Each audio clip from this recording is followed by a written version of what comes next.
skills to gain habits and experience that will set them up for their future careers and more prosperous future. Why would these people opposite vote against that? I call Andrew Little. Mr Speaker, I rise to speak on the minimum wage, starting out wage amendment bill. And Mr Speaker, that last speaker was absolutely correct in one thing he said, and that this bill is an opportunity for employers. That's all it's about. And I rise on a day when some in this country are celebrating the arrival of a new Pope, Cardinal Jorge from Buenos Aires, Pope Francis I, who has committed himself to alleviating the burdens on the poor. And so those of that faith now have a new champion on their side, and they know, the Catholics in this House will know, that they have as their religious leader someone who is committed to alleviating the burdens on the poor. And this legislation is no way to go about it.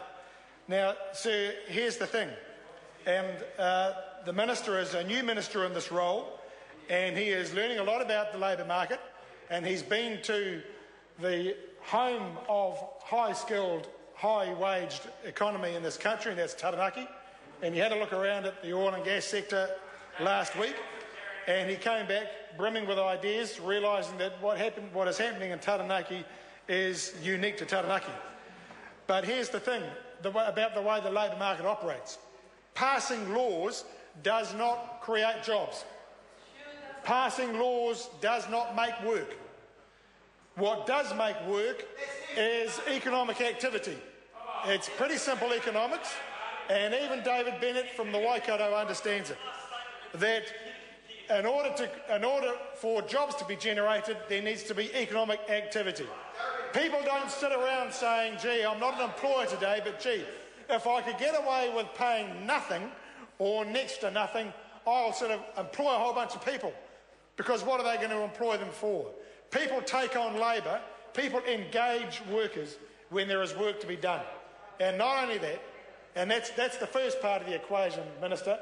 So there's got to be work to be done, and the second part of the equation is that there has to be value that can be generated as a result of it. And we can go back to the old surplus value theory of labour, which is that providing you take somebody on and the value of that work, the return on the value of that work, can pay for the worker and provide the employer with something, then you pretty much have what it takes to create work. Creating an environment where you just reduce the price of labour is not about creating work, it's simply about opening exploitation. And when the Honourable John Banks said this is an opportunity for employers, there is only one meaning you can attach to those words, and that is that this is an opportunity for employers to further drive down the cost of labour, jobs and work that they already engage. It's not going to create a single extra job in this country. It won't help an extra single person. All it will do is that those people who are employed under it will get paid less than they would otherwise have been paid, and who knows about the quality of the training under it. The law is very clear, and the conditions for engagement under this legislation is simply any training. Well, I met an employer recently, so did my colleague Darren Fenton, who lamented the fact that the minimum wage that is in place at the moment meant that it was getting harder and harder for his friend, who runs a business that requires a lot of envelope stuffing, to engage people. And he wanted an even lower wage so that young people could be, in his words, trained up to stuff envelopes and they'd have work. Well, actually, I'm not quite sure that if that's what this bill is about and what its objective is, that's not work that we want. The challenge for New Zealand, and the challenge for this government and any government, is to encourage and incentivise that sort of economic activity that is going to encourage or create those jobs that are high value, that are higher wage, not minimum wage jobs. And the reality is that there are parts of this country now where we have a two-speed economy operating, where we do have jobs that are well paid, well remunerated. And I'm not talking about the chief executives of government departments when they get well paid and then get paid even more when they leave their job. I'm talking about people who leave work in the morning or might leave at the beginning of their shift, come home to an honest day's work, get an honest day's pay, look after their family, have a few hobbies and stuff. And there are some people who live that sort of lifestyle do very well. There are a growing number who, to have that sort of life, a 40-hour a week job or longer, can still barely make ends meet because they're on the minimum wage. And there's a growing number of sectors where that's happening. And it's no longer just the service sector either. It is in important industries of ours, for example, forestry, where a growing number of the workforce are on minimum wage. This bill will do nothing to help that. And what it will do is give a signal to those employers, well, if we can dress up sort of an induction to the workplace as training, we can get away with 6 months of paying an even lower wage than we have to pay on the minimum wage now. That's all it will do. Cheapen labour, make it easier for the ruthless employers and the employers that we actually don't need more of, and make it even worse for those workers who are struggling to get work. This is not going to help young people. And the old canard is trotted out every now and again. Oh, but what about the 90 days?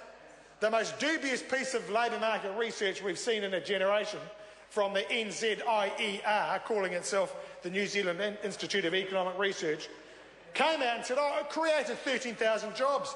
The research was done within months of the legislation coming into effect. And every other worthwhile and self-respecting, actually decent economist who ever looked at that piece of research said it is a load of bunkum. It failed to take into account the fact that there were other measures in place to help young people, but it did not even take into account the displacement effect. The fact that actually employers were getting rid of some workers and employing them on the 90-day law because they could get away with it, because it was low-skilled work and they could manage a high-rotation workforce, and they did it. There is no evidence that making things worse for younger people, whether it's in terms of their security of employment, a la the 90-Day Act, or lowering the minimum wage is going to help young people into work. The labour market doesn't operate that way. Economics 101 doesn't operate that way. You don't have to be very smart to realise that simply lowering the price of labour doesn't create a single extra job. What creates jobs is economic activity, and that's what this government has singly failed to achieve and do anything about. And so all the arguments that were trotted out by employers, by the less than half a dozen employer representatives who fronted up to the Select Committee to say that the current minimum wage is a barrier to work, that this will create work, they knew when pushed that they couldn't sustain that argument. They didn't believe in it. They didn't believe it. And I don't believe actually this minister, when he is pushed, when he looks into his heart and when he looks to Pope Francis I, he will know that this legislation will not achieve the objectives that he claims of it.